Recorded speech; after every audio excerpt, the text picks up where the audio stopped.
But then I just love the thrill of the hunt.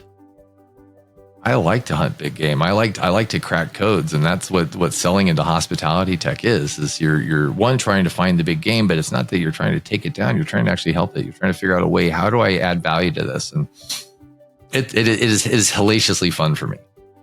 Tell me somebody you want to get to, and let's see where we are in 2 weeks. That's how I like to do it. Welcome to Whisking It All with your host, Angelo Esposito, co-founder of Whisk.ai, a food and beverage intelligence platform. We're going to be interviewing hospitality professionals around the world to really understand how they do what they do. Welcome to another episode of Whisking It All. We're joined today with Michael Beck, Popcorn GTM's co-founder and CRO. Michael, thanks for joining us. Absolutely, Angelo. And I gotta tell you, Whisking It All, that is a fantastic name. I appreciate that. That. We played with a lot of different names, but that was the winner. So I'm happy you like it. Oh yeah, it's exciting, and just I when you talk about marketing and branding, it's fun to see people being playful. Yeah, absolutely. Yeah, I like similar episodes. One of the things I like to start off with is just kind of a brief history. Obviously, I know about you. We've met before. Have access to your LinkedIn, so I know about you. But for our listeners, give a little background, number one, of what GTM is, so we can maybe situate that, and then just how you got there. Yeah. So Popcorn GTM, we're as the name would indicate, we're a go-to-market agency. My business partner, Paul Molinari, actually had a business before we merged up called Popcorn Marketing Group. And it was all just the marketing foundations. And, at a point in time, we ran into each other, I guess, back October last year. We were famous competitors for, from 8-9 years when I was at Restaurant Magic, and he was at Crunch Time as their marketing lead, and I was the sales lead. And so somewhere back October, he posted something about blur or no blur. And that was on LinkedIn. And the idea was, do you blur or don't you blur your background when you're on a call? And I'm in the tight angle right now for anybody that's watching, but the room I'm in is different. And so it's essentially a museum to Marvel Comics. Just kind of I keep trophies for every big sale I've ever got. So the room is filled with trophies, so to speak. But if I get on with the CFO, I'm probably going to blur my background because I don't want him to judge my financial decisions.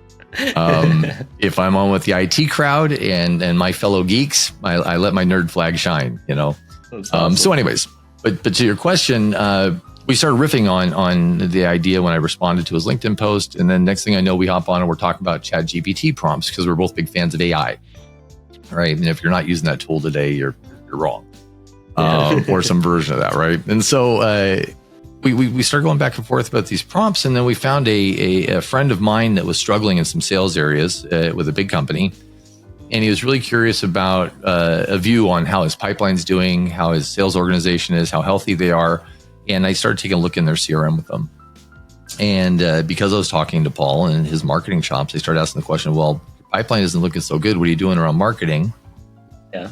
We invited Paul to the conversation. So we sat over this and kind of looked together, and we came up with a plan to help save the company.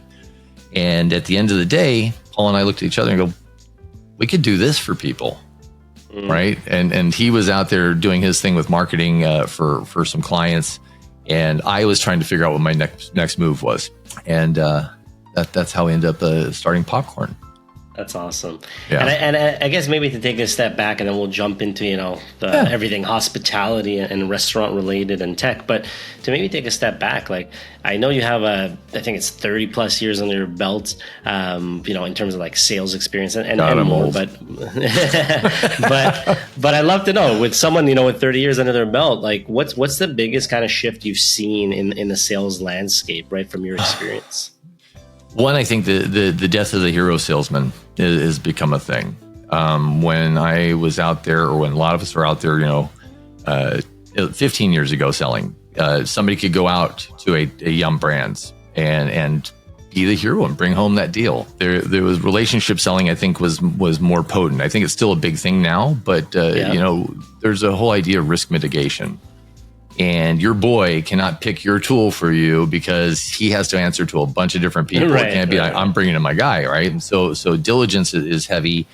And I think tribal selling has become more of a thing. When PAR came in, and so PAR Technologies came and bought the company I used to work for, PAR Data Center, or Data Central, and now PAR Data Central, right? They really opened my eyes to that because they have a very strong sense of tribal hunting. In fact, they match up accounts to key people who know those accounts really well. They have built a tribe around the people they're supposed to take it down. And I think this idea of pairing up with your person, almost like football, like that's the person I'm going to cover, right? That idea is now kind of flowing into sales in a much, much stronger sense, because I believe that people are understanding that you need more than one leg to build a table, right? Right. It makes sense. And it's fun. It's funny because I think to some degree, it's probably happened like in a lot of other industries. Like I think about like a funny one I think of that's like obviously heavily regulated today is like banking. But like back in the day, it's like, was your buddy. It was more like, I trust him. Yeah. We'll give him the loan. You know, I like his business idea. Now it's like super rigorous. So it just, I don't know why it made me think about that scenario where like, that's somewhere you definitely have to hedge your bets though, right? Yeah. And same thing. Right. And guess what? Yeah. It's all financially related. You can't make bad bets because you have not only your business will suffer, your investors, your employees. There's a whole systemic impact. Right. Yeah. That makes a ton of sense. And I know. Obviously, you've done pretty good, to put it lightly, in sales. Some amazing milestones. I think some of the ones I wrote down were like 25 million in ARR, 16,000 plus units sold. So hearing from someone who's done pretty good, again, to put it mildly. Yeah. What are some tips you have into like selling into the hospitality world? Because selling in general, people can argue, yes, you need the base, and it's similar in different industries, a lot of transferable skills. But being in the restaurant industry, I find it's a bit more challenging than the average sale. But I'd love to hear from you. What are some tips you have for people selling into the hospitality space? I think that is a really great question. When you hire for tech, you're typically going to say what's the one requirement you need, right? My old CEO, Drew Pellevet, used to say you need three things out of somebody, right? They need to know the tech, probably. They need to know how to sell, and they should probably know the industry. And you can only teach one of them, right? What's the one that you can compromise on? And I would almost argue that the technology is the one you can compromise on versus sales and being a domain native or industry native. We're tribal. Like we are tribal. Have you? And typically you ask, have you ever served a person before? Have you prepared food for as a paid role? Have you been the person at the front desk that's heard the vitriol that comes out of the customer? Do you know what they're going through? Do you have that empathy? And I think that's the key word, empathy, because these operators, they are fiercely protective of their brands. They're fiercely protective of their people and their culture. And when somebody ingenuously comes along saying, I'm going to fix you, but I know nothing about your industry, they immediately lose credibility. And I think that is probably one of the more important parts, is that you find hire people in sales, if you're selling into this segment, that have carried a bus tub, that have washed dishes, that have worked the register, have seen the impact of a bad POS implementation, right? Or have heard the horror stories of bad food costing when things are given away, right? And how important it is to count right, or great customer service and guest experience. So I think also real discipline around selling. When we hire people, we have to admit that they're all from different backgrounds, all different walks of life. We talk about standardization in a lot of ways for technology, but there's no standardization for sales, right? So we may hire somebody that's fantastic, but they may speak a totally different language, right? When it comes to selling, or how they gate things, or how they look at a sale. And so internal alignment is really key. How we sell and communicate with each other should be consistent, same expectations. I also think good forecasting and goal setting is important. We have too many companies that are going around with these hugely inflated pipelines. Yeah. And they're literally carrying around dead dogs that shouldn't have been in that pipeline for months. Like, we haven't had conversations with them. We're not moving it forward. We need to move that back to a lead, because it's no longer even something that we can say we can count on, right? Right. Yeah. So those are some of the things that occur to me. I mean, but there's a whole myriad of things that have to go right. And I think the one thing that if you were trying to crack the code is, above all, you need people that are going to be creative. There's a funny comic I read recently that said, we've tried nothing. We're all out of options. right? And so it's I've watched BDR suffer going because they're like, I don't know how to get to the people in this company. Well, we've given you a data source. There's LinkedIn. Yeah. There's Google. There's a million ways to find anybody. And I think you have to find the people that are creative. Yeah. Right. Totally agree. It's one of the things we try to do at Whisk is like, how can you experiment quickly? And like the shorter you can make that feedback loop, generally the better. It's like, and I try to encourage it with the team. Like, some guys, like, it's good if we fail, but like, as long as we get the learning, like, test fast, okay, cool. But like, what was the learning? It's like, okay, I don't know, if we price things too cheap, we get to attract the wrong people. Okay, cool. Let's go again. Let's try. Like, let's test. So I'm big on that. And then the other thing you said, which I totally agree, because I've seen it firsthand again at Whisk, is some of our sales employees that were from the industry but didn't have sales experience, manager of a restaurant, one team member was like working the hotel space, whatever. The point was, they seemed to just naturally be better, connect with the client, and ultimately just teaching them some sales skills was easier. Like if they were an SDR, like, this is how you handle like, it was easier. This is the competition. It was easier to teach that. So it was something that I definitely underestimated, because in the beginning I was like, oh, nice. Let me hire someone from another B2B tech company and they'll be up and running in no time. But then it was like, there was so much, what's variance? What's COGS? Why that? I'm like, oh man, this is going to be an uphill battle to explain like food costing and point of sale stuff. You can give them a list of definitions and terms, but until somebody knows what marries it to actual activities, it doesn't really mean much, Exactly. Yeah. And look, one thing obviously I'd love to pick your brain about, just because, even prior to Popcorn GTM, like you said, you've been in restaurant tech companies and did a lot of work, a lot of sales there. So I know restaurant tech in general is a quite competitive space. We spoke about it not too long ago about how many startups, and we could touch on that. Oh, yeah. But how do you guys help clients, stand out? Because we're talking big numbers in terms of like the amount of startups every day and the amount per category in the hospitality space. Yeah, it's funny. We look at I think we've internally called it Brita's bullseye. It's that circle of the top 250 that show up on the scene, right? By segmentation, POS, loyalty, all the various flavors of technology, right?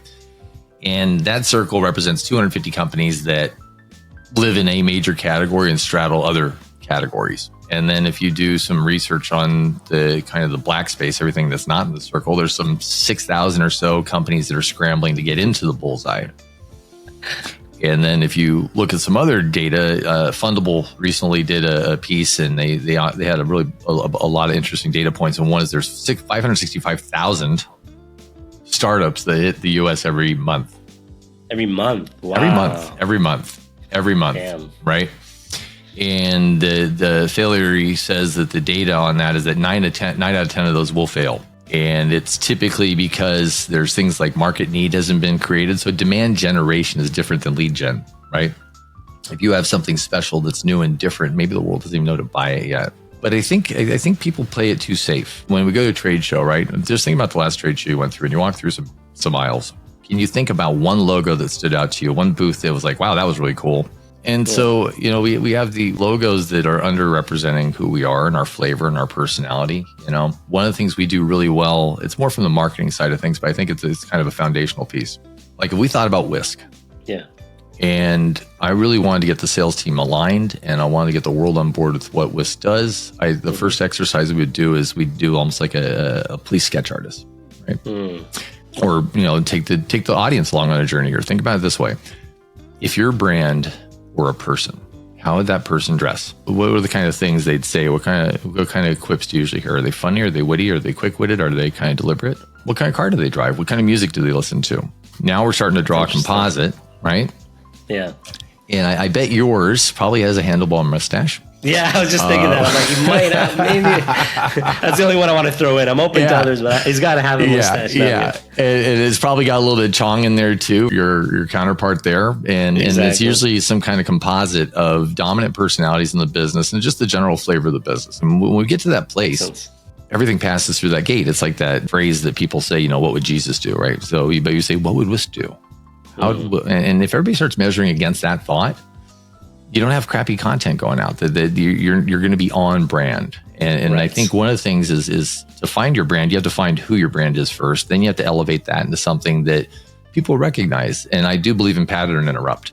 Sandler selling is a school of thought. If people want to get into their program, I absolutely love what they do. They have this term called pattern interrupt. You want to be different, stand out, right? Build on something that isn't playing it safe. Let people clearly know what you do, but also have a personality about it, right? Because if we do that, you're memorable. Yeah. Right, you're memorable. I can't tell you how many times when I was selling back office, at the end of the presentation, I'd hear something like, yeah, you guys are all the same. That's the worst Fail. thing. Yeah. I fail. Yeah, that's a dagger. That's like the Yeah. last thing you want to hear. Yeah. I'm one of many and I have nothing special that I've even opened up to you. So what did I do wrong? Because I see something special about this is why I'm out there selling it. You know? Exactly. Yeah. Yeah. And then the other thing too is, the salespeople without that end up spending a lot of time trying to figure out a message to send, and they're tinkering with content, and that shouldn't even be their job. Marketing should hand them the best possible message that they then wrap their personality around. Now you have consistency. Anyways, I went down a rabbit hole. No, I love that. That's super valuable. And I guess maybe for our listeners, what would you say, just to maybe highlight? I know there's a few different key areas of Popcorn GTM, but like, what would you say kind of makes you guys stand out? So going on that theme of, standing out, pattern interrupt, being a bit different, what would you say makes you guys different from maybe other sales and marketing, consultancies in the restaurant tech space? Yeah, I mean the different side of us is we like to present a little more of a rock and roll pop culture sort of swagger with this. If you hop on with Paul and myself and Chad, even our backgrounds are going to be I'm heavily loaded with comic book stuff. Paul has all got music and guitars and stuff in his background. Yes. Chad's all about puzzles and problem solving. Not that is our curb, but it's kind of consistent. So when you look at that, you're like, okay, this is a little different. And when we work with people, it's got to be fun, right? Not that we obsess on having fun all the time, but if there's fun in your work, it comes out. In viniculture, there's this idea of what they call terroir. Are you familiar? No, tell me. So terroir is a French term that essentially says it's about how the grape takes on the flavor of the environment it grows in. Okay. Terroir, right? Terre means earth. And so a working environment, whether it's popcorn or your company or at a brand, is the output of our people is dependent on the environment they work in, right? So if you have a wonderful working environment, the sweeter the grape, the sweeter the fruit, the sweeter the product, right? And so we have a lot of fun with our customers doing this and our clients. And the thing that's different about us is we are looking to do sales operations, right? When I think about many of my esteemed colleagues that provide consulting services, it doesn't seem they're focused on revenue creation, more getting the right tech things in line, connecting them with things, setting them up. And my first question is, how do I get revenue to my clients faster? Right? Okay. Not a meeting to the meeting to the meeting to a strategy to running a marketing campaign and then seeing in 6 months if we did something. Yeah, we're going to do that too. But what do we do right now? Right? Can we go through the morgue and Lazarus, some of these bodies that are in there, and figure out how we get them back to life, right? Or find the comorbidities of why deals die, and create some vaccines, so to speak, or inoculate against those things from happening again, right? But so we have the sales component, we have the marketing component, which works together with sales, and then the third pillar that we have is partnerships, and so we're doing partnerships as a service.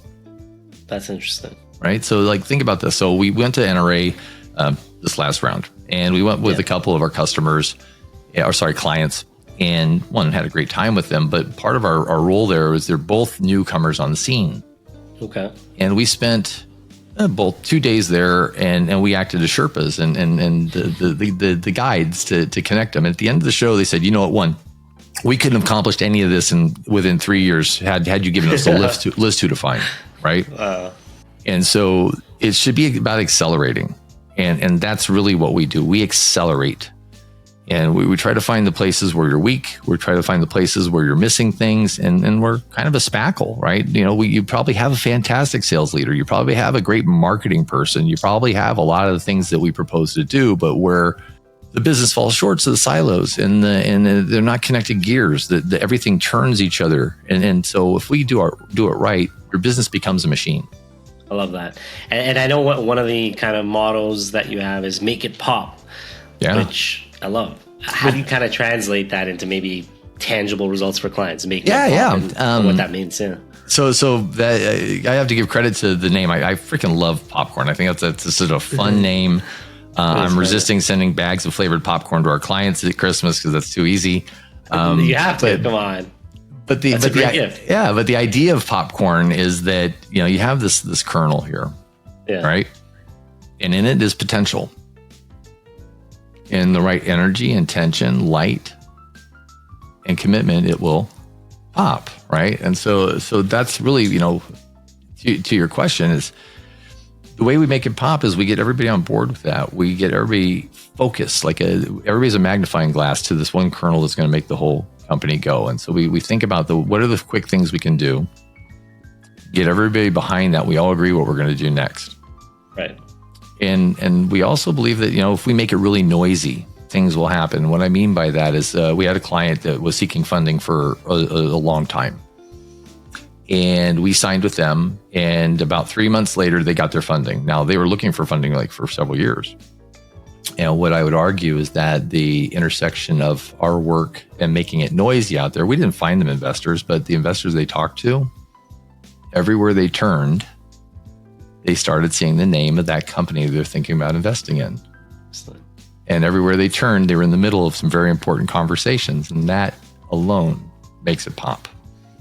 One of the many things, but I think that's huge. And it's funny. So switching gears, let's say to the operator side, right? So we're talking about how do we make these, you help a lot of these restaurant tech companies stand out and make them pop, as you said. On the flip side, right? When you look at the restaurant operator, any advice from their point of view on how to choose a system? Right. And the reason I ask is because they're being bombarded, right? Whether it's online delivery or POS or this or that, any invite. And I see kind of two sides, because on one side I see, okay, they're being bombarded and they might, their reflex, which, it's not their fault. I don't blame them, might be shut off everything. But what sucks is they're probably missing out on actual real opportunities of I don't know, a great POS edition or a loyalty, a system like Whisk. There's real systems that would probably save them money, but I get it. The reflex is there's too much out there. So any advice to restaurant operators when kind of maybe looking at tech and trying to, filter through all that noise? Boy, and it almost goes back to one of your first questions is how do you stand out, right? Because everybody's vying for the same set of eyeballs.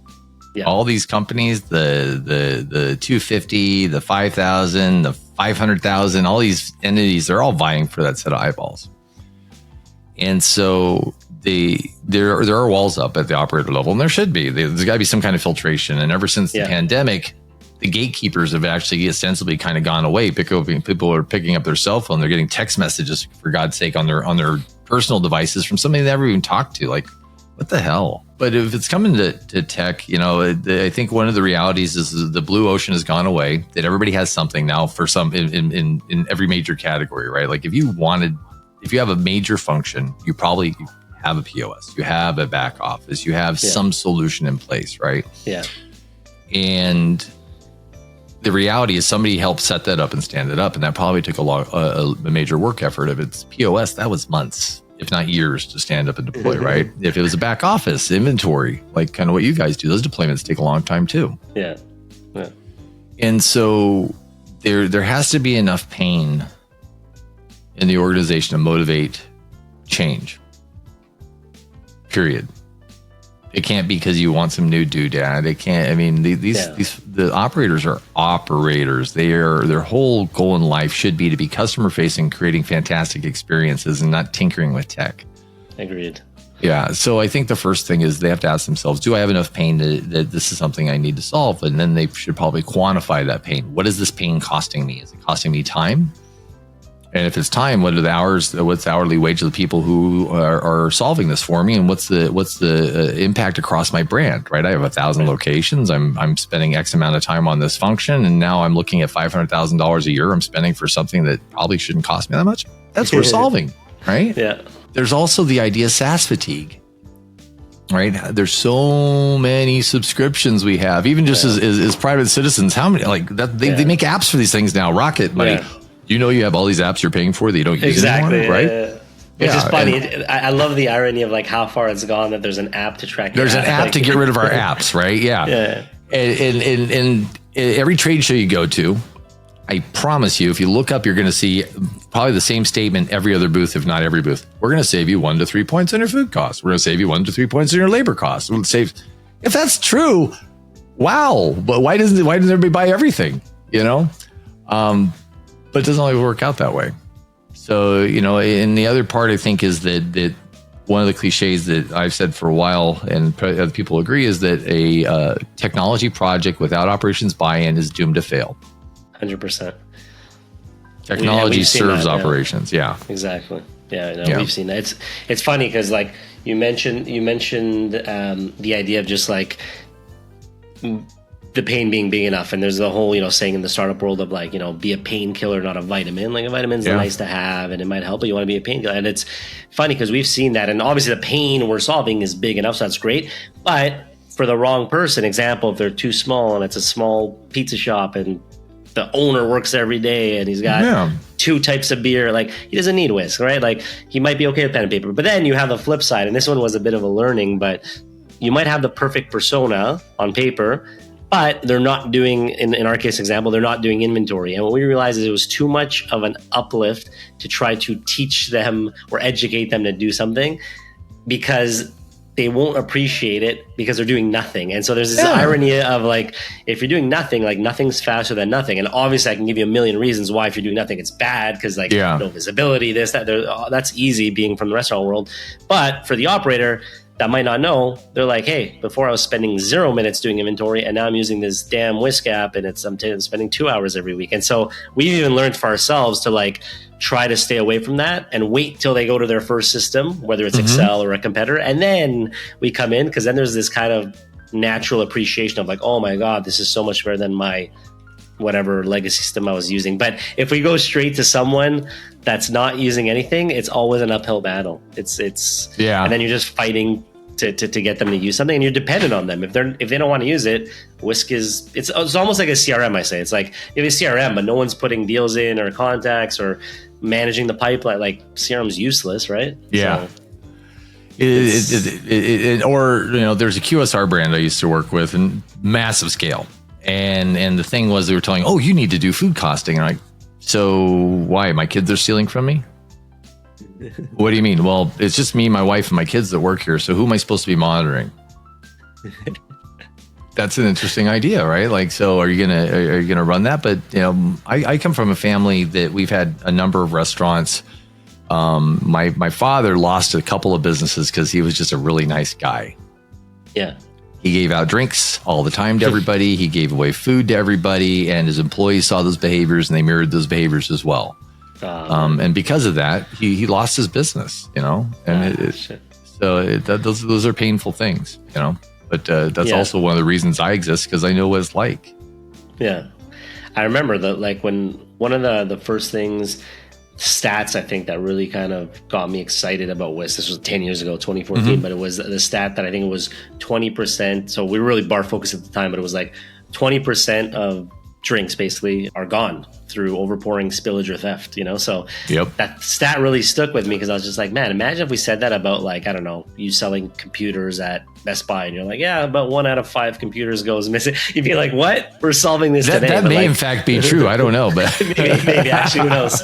Yeah, maybe imagine it's higher now. I doubt it, but for sure. But no, that's awesome. And I know you're heavily focused in the restaurant space, because that's where you got your experience. So like maybe just to quickly touch on, and it's funny, usually we start with this part, but to give people a little background is can you maybe go through some of the restaurant experience you have? I know you mentioned family being in the restaurant space, you working in it, but also working at some tech companies, just to kind of maybe give people the overview. So there's a whole kind of, what is it? The broken roads that led you here, right? Exactly. So, my growing up, my dad had a bistro in Long Beach, California called the Bexell Inn.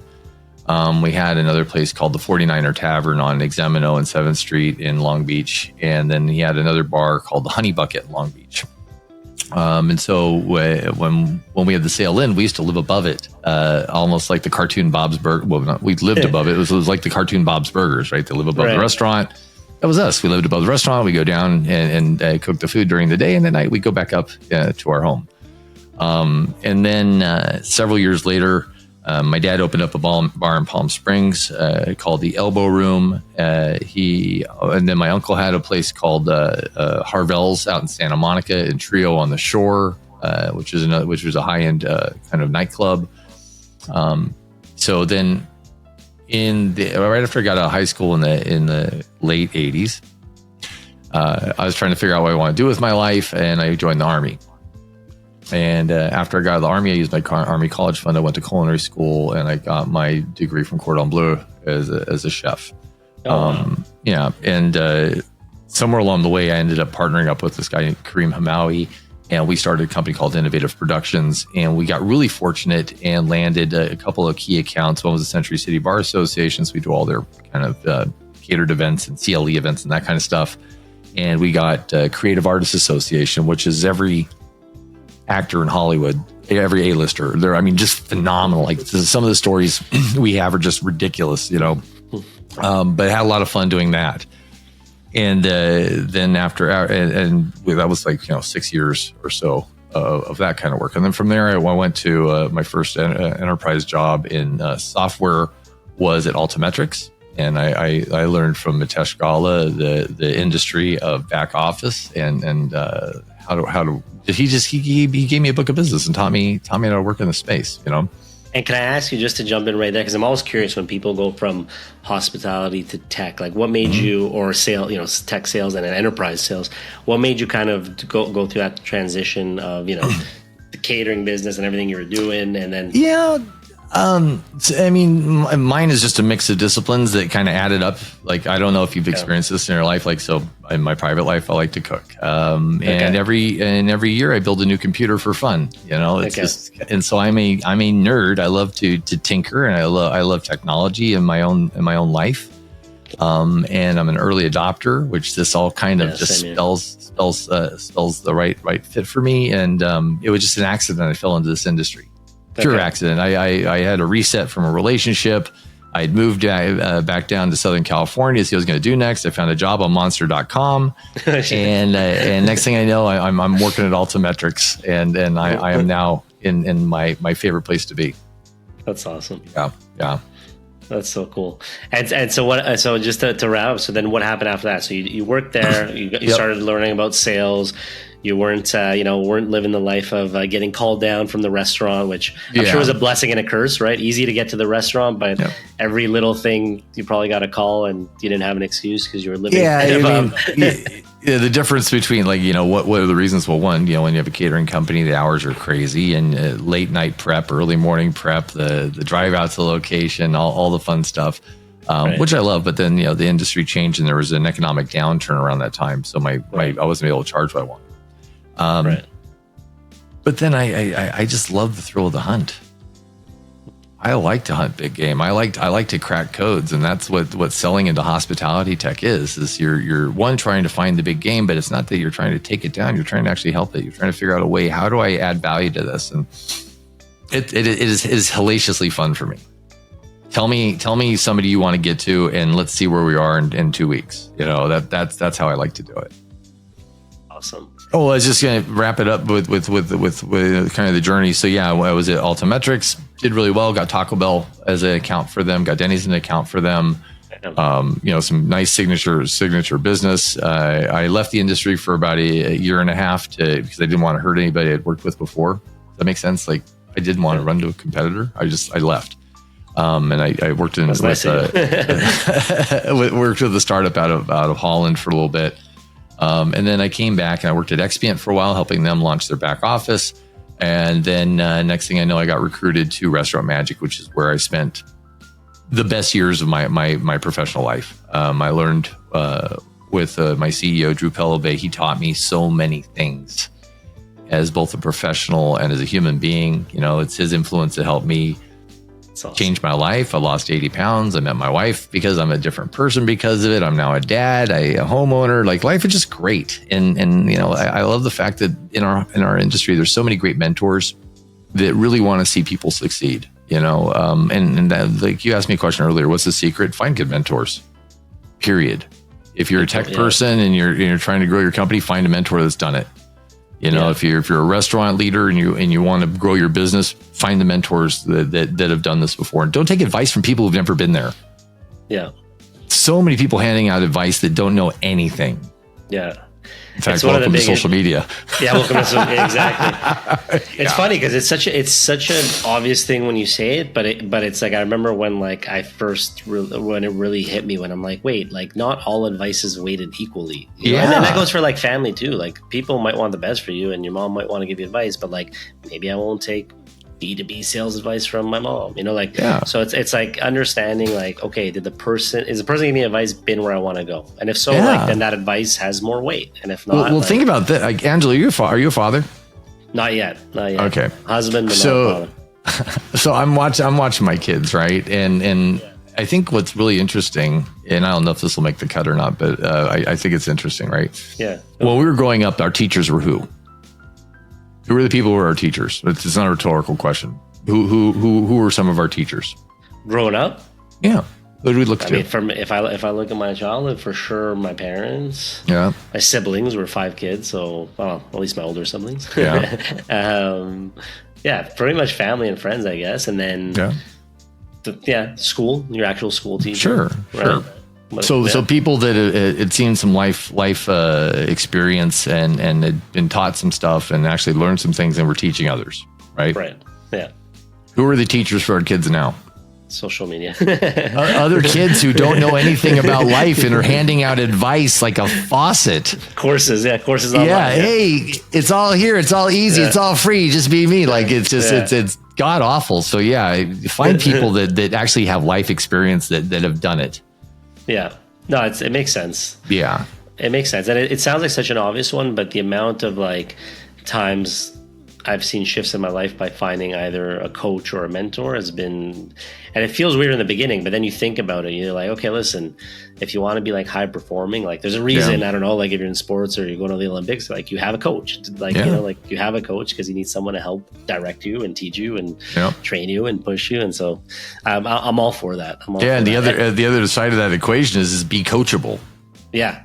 Which is one of the things when people ask me, like, oh, what are you looking for in this role? It's like one of the first things I have. It's like, just be coachable, because there's nothing worse than finding someone that might be good, but they're not coachable, because then it's just like a ticking time bomb. It's one of we really instill that in our culture at Whisk, is like just, we try to find people who are willing to learn, make mistakes, but be coachable, because it's so, at least for me, I find I don't love cultures that don't have a lot of people who are open to learning, because I find it makes it very toxic, in my opinion. So I'm big fans of people who are open and like, yes, give me feedback. Like, I want to learn, I want to be better at this, or like actively seeking it in other places. But for me, that's huge. Yeah. I think it was RSPA I was at, and Daniel Disney got up and spoke.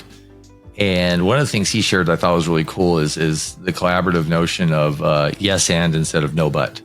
Are you familiar? Yeah. Yes and no, but yeah. Yeah, it's such a different conversation when your team isn't saying no, but yes, and how would we do that? Yes, and that might be a good idea. Walk me through it. Instead of no, but it won't work. Like, the critical parent shouldn't be in collaboration. It should be the collaborative. Agreed.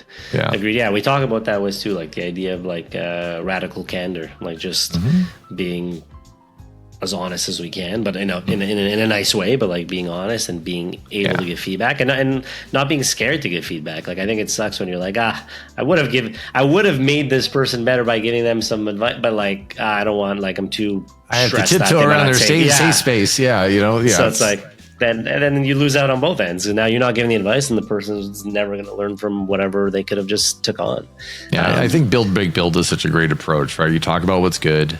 Yeah. You break down the problem, and then you wrap on what's good. And it's a nice bookend, and you get to the uncomfortable kernel, but happy, uncomfy, better place, right? That's so funny. I remember that I learned that concept. I think we called it the sandwich. I used to be a lifeguard like years ago. And I used to teach swimming, and it was one of the ways when I forget the colors, but there was different colors based on your swimming levels, and at the end of the whatever 2 months or whatever it was, you used to give them like a report card and like stickers, and that was one of the recommendations, like the sandwich method. Tell them like where they're good, like your front stroke has been really good, and then like something they can improve, and then so just funny that like something I learned when I was a kid is gone full circle. All these things apply though, like just is the big consistency in all of it is people.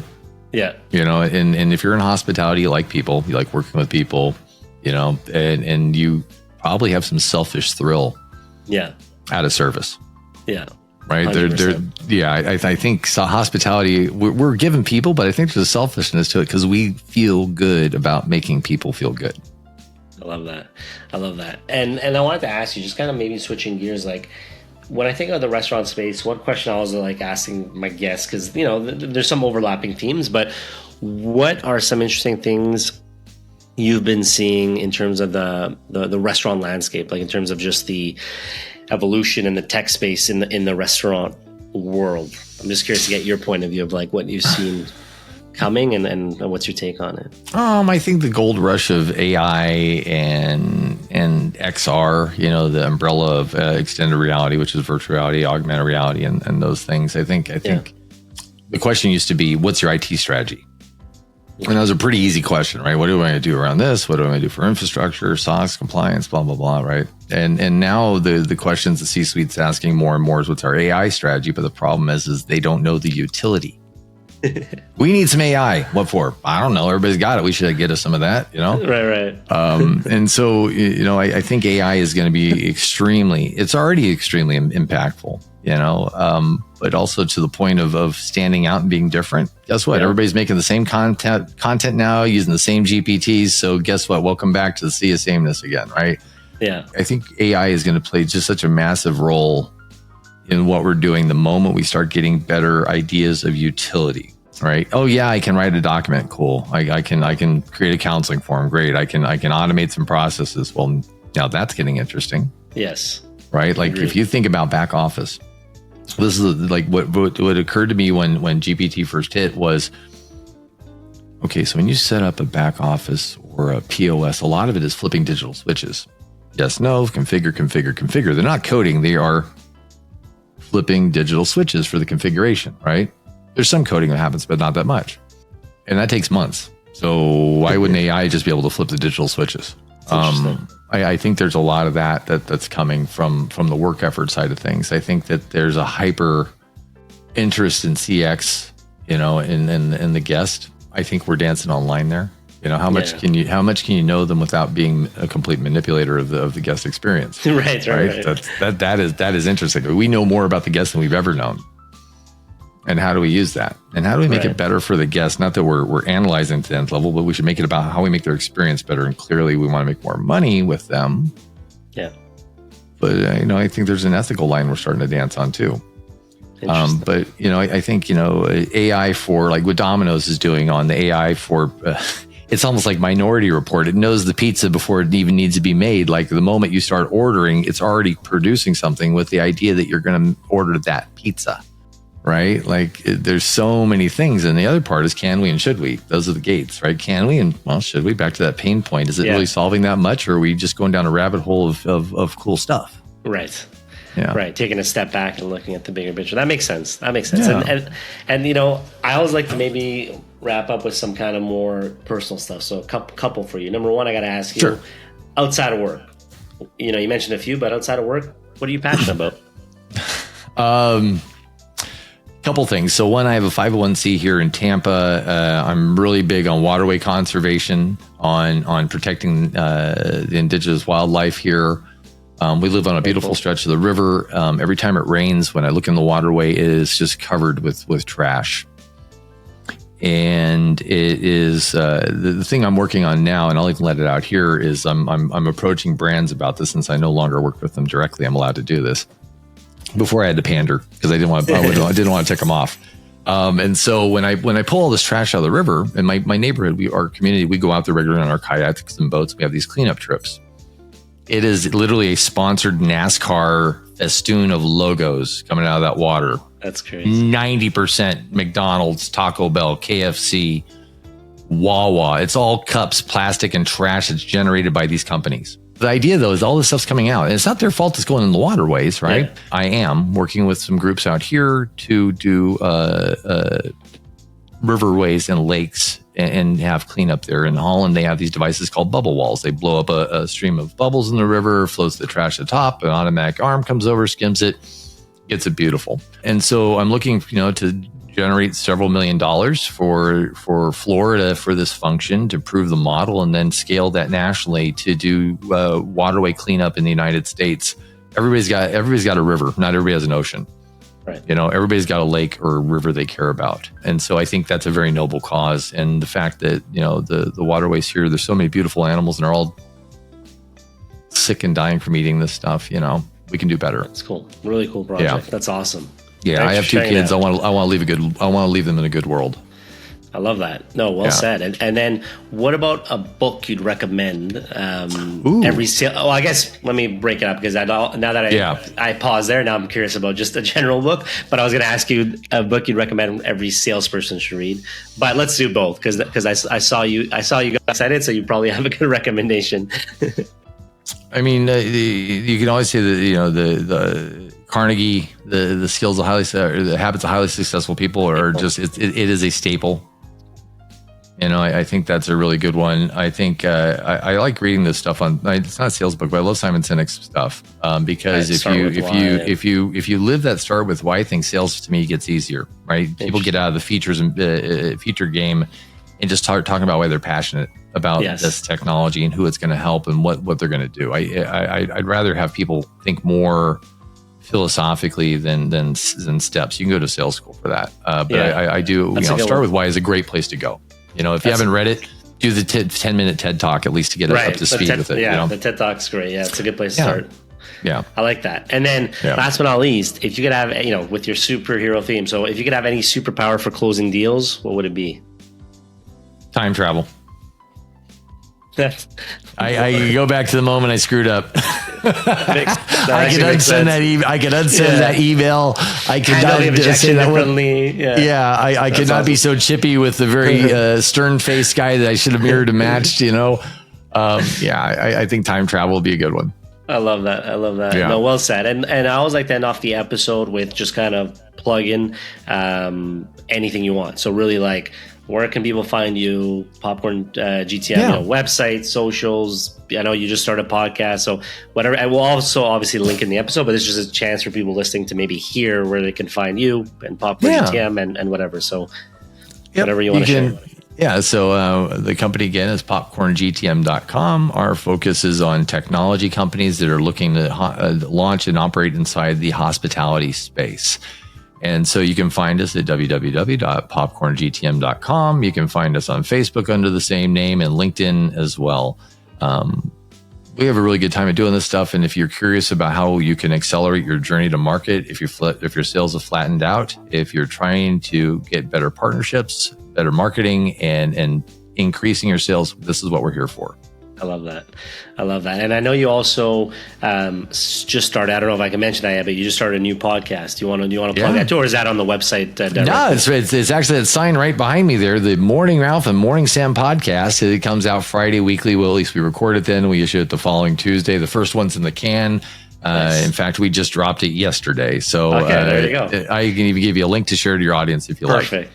I love that. And we'll have to have you on, Angelo. I'd love to have you and Chong on and talk shop with you guys at some point. Would love to. I would love that. So let's definitely plan that.